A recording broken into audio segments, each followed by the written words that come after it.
So we're on to day 5 of our watercolour skies challenge, and we have got a lovely atmospheric sunset sky. So today we've got a very dramatic sky, and I've actually gone a bit bigger with the paper. So this is a 9 by 12 block of Saunders Waterford. I've just taped the edge, so I'm going to have a nice border on there, but I need to go bigger to show you these dramatic effects in the sky. I'm also going to use neat paint and water down as I go, because we need a combination of, here we've got like pale colours and then we've got bolder colours over the top. So it's a lot of new technique for you. So I've got my round number 10, my round number 6. I've got a bigger wash brush just to get some water on the paper, and I've got a number 2 rigger. Colours wise, we're going to focus on the sky first of all. I've got some cadmium yellow. These are all Cotman, but you can use alternatives.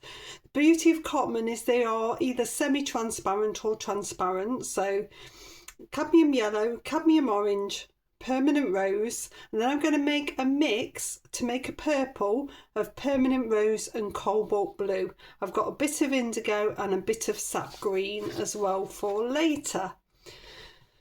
So with my big wash brush, I'm going to come on and get a nice even coat of water on the sky. So I want no puddles, I want no dry dull bits. I'd rather you take 2 layers over. If you struggle and find that your skies are drying too quickly, take 2 layers of water over. Let that soak into the paper. Cotton paper can take a lot of water, and then that gives you more time. I have got a little pencil line for where the line of the land is, and I'm going to use a combination of my round number 10 and my round number 6. So we always start with the lightest colour first. So I'm going to come in with some of the cadmium yellow, bring that where those trees are going to be. So basically where the orange is, we can bring that in. Start to bring that in. Rinse my brush out, dry it off. So that had a tiny bit of water in that cadmium yellow because I've been using it previously. I'm going to make up a purple. So I've got a bit of the rose and a bit of the cobalt blue. And I have got a nice purple there. It's a mid purple. I'm going to load my brush up with the water and then come in to start to get that purple base. So we're layering up, but I'm not worried about the detail at this stage, just that purple base. Then I'm going to come down to my round number 6 to control the paint better. I've dipped it into the water, I've come into the rose that's neat. I'm going to bring that on. So we're going to start to get this lovely rose effect coming through.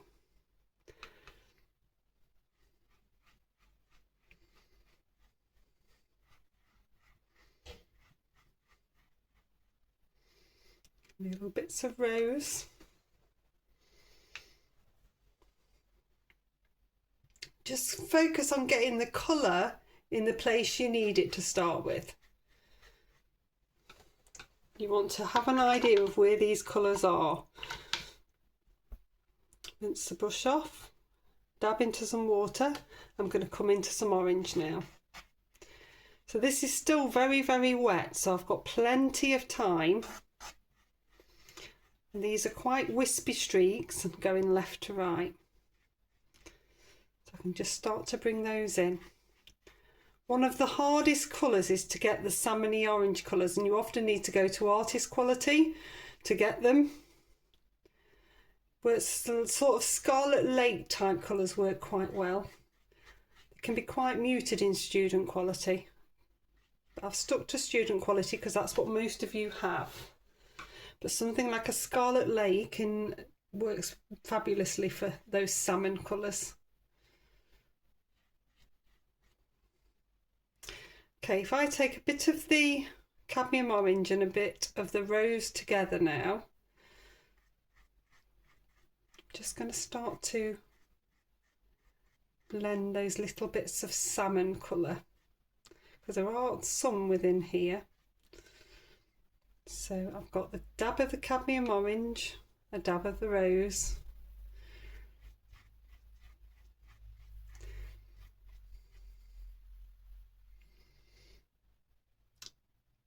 Assess and think all the time. Don't just carry on. Just have that little second to assess. So let me come in with a bit of the purple now. I'm trying to make this purple a little bit thicker so that they can start to come on and create these lovely little wispy strokes now.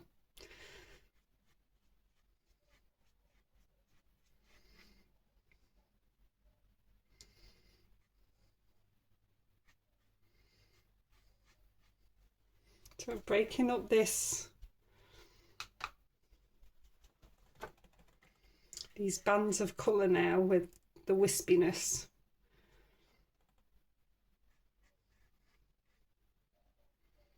Remember, it will be an impression of. So where I'm going into that orange now, if this colour isn't thick, you can see already it looks a little bit brown. The colour needs to be thick to hold. Otherwise it will look brown. Again, nice thick colour. Wisp on, wisp off. Don't do much. If you blend, you'll end up with brown.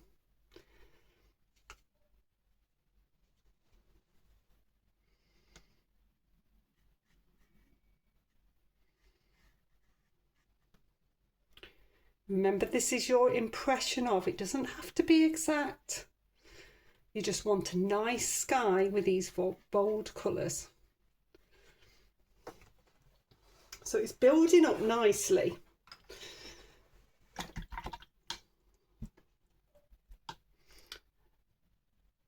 At no point have I panicked and started randomly slopping stuff on. I am taking my time, thinking, trusting that I can see that the paper is still wet.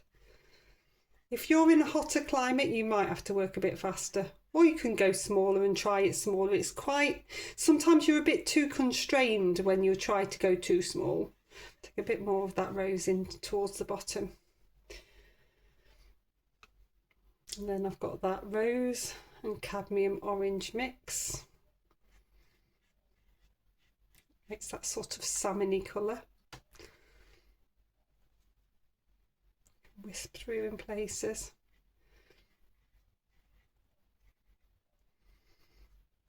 Not thick enough, mix up a bit more.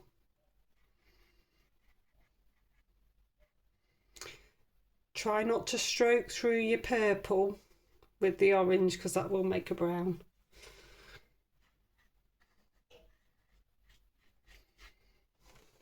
You see, this is coming together really nicely. It's about trusting the paint, trusting the process, not panicking. I'm going to take a little bit of that salmon in there. Take a little bit more rose in there.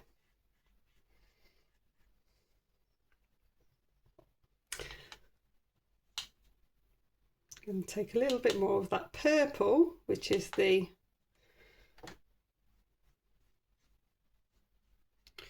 rose and cobalt blue. Slightly different purple there. I think it's had a hint of the salmon still on, so it's made it more aubergine, which is a fantastic colour. Popping into the sky.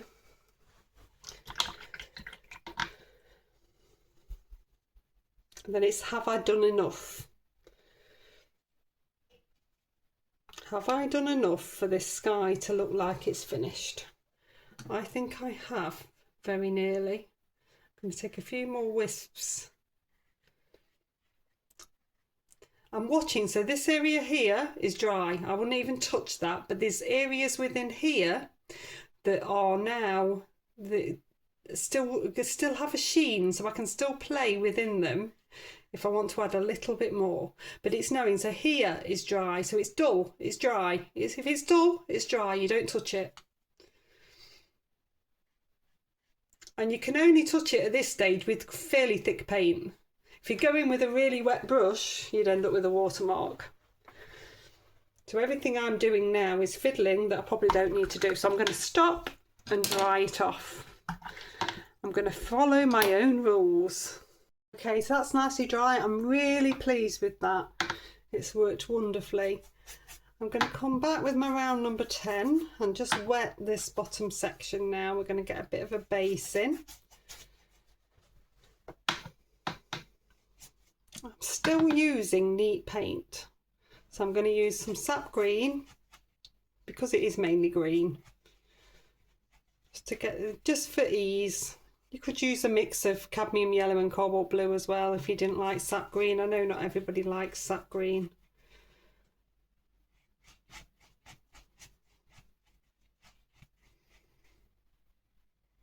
And get that nice base on. And then I've got some neat indigo here. I'm going to darken this up in places. So there's a bit of a flower bed, which in a way I'm going to ignore because I want the beauty of the sky to be the thing that you're attracted to, the focal point, not the flower bed. So what I'm going to do is just pop in some shadow really. So this indigo I'm just stroking through with my round number 10, keeping it dark towards that back line really.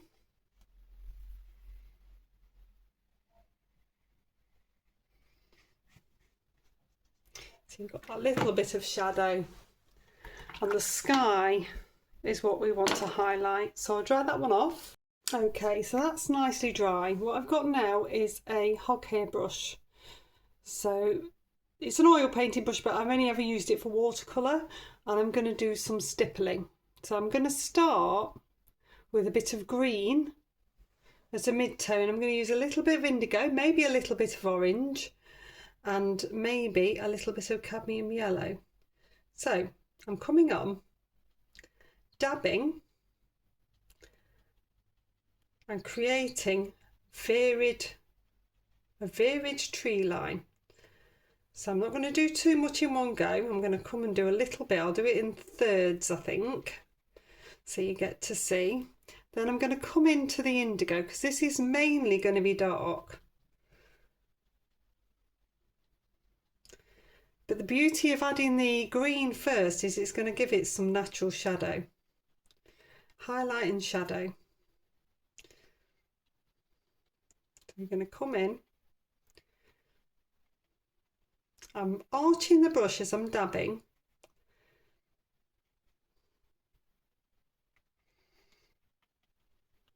You can see some lighter bits, some darker bits. I'm going to come up higher here because there's a little bit of a tree. Rinse the brush out, dab it off. You don't want it to be too wet. I'm going to take a little bit of the orange in.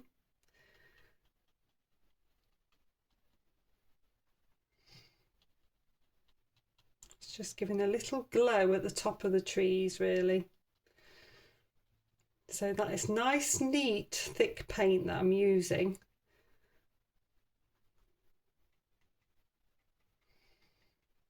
That's giving it a really nice glow.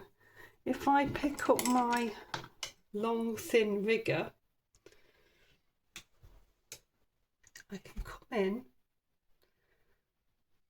and create the branches of this tree. The wispy one. We don't want any floaty branches. And then I can use that same brush to stipple through because it's a bit damp and it will spread a little bit, and we can stipple back through and connect it all together. So we're going to work with this same process along now. So I'm creating a varied tree line. So I'm going to start with the green again.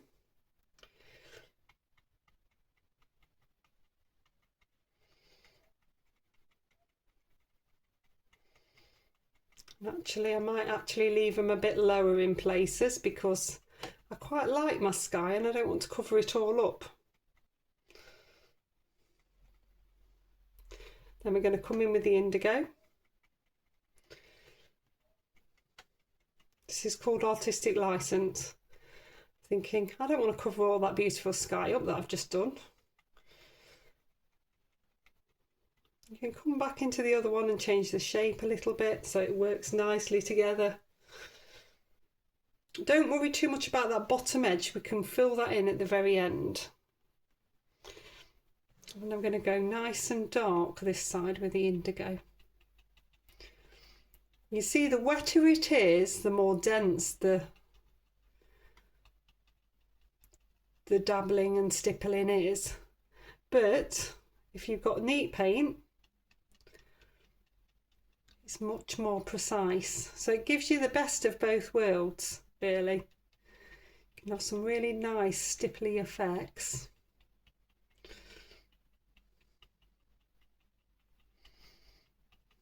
You see how I'm twisting that brush? So it's never stays in the same place. I'm not making a pattern.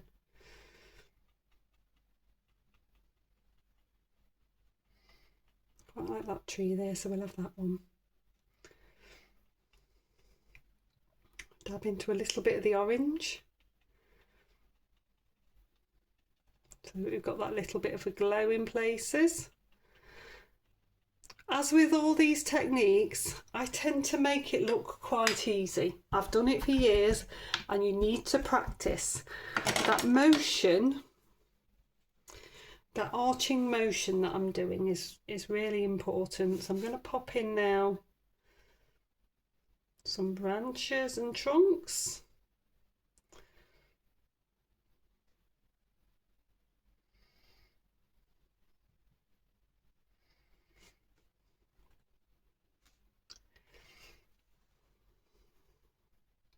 And then if you get any bits that explode out that you're not keen on, then you're going to dab back over those, because it will still be damp as you're doing that. Sometimes it works really nicely, you don't need to mess around with it. And then with my round number 6, I can just neaten up this bottom edge, just with a little bit of the indigo. You don't need to put a line all the way across, you're just going to neaten up the little bits that need it. Okay, I'll dry that one off.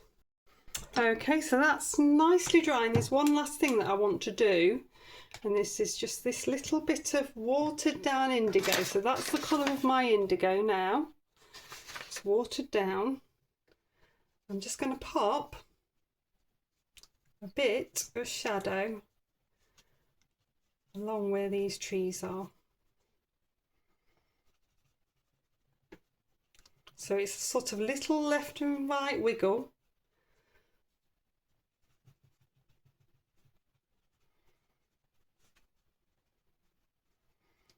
You don't have to do it all, it's really just, you just want a bit of a darkness near that line, and it just gives a bit more sense of depth, but you can come higher on some of them if you want to. So if I wanted to just create those top lines, I could. Probably wouldn't see so much the trunks because they're very, very fine, but you can see it just gives an extra sense of depth there. There we go, so that one's finished. A really lovely representation of that beautiful sky, so thank you to the student that provided that one for me. There's a link in the description of the video to my Facebook group. Please do post all of your paintings as we go along. We can have a really nice discussion. I can give you some feedback, some personalised feedback on how you're doing and how you can improve. And there will be a couple of members only tutorials as part of this challenge, and I do urge you to have a look at my membership option. It's really good value for money. You can cancel at any point. There's a huge back catalogue of tutorials, and it really does support me as a YouTuber. We don't earn as much as you think from the actual ad revenue, and I'm really reliant on members to actually do this for you. So I shall be back in a couple of days with the next instalment of Super Skies.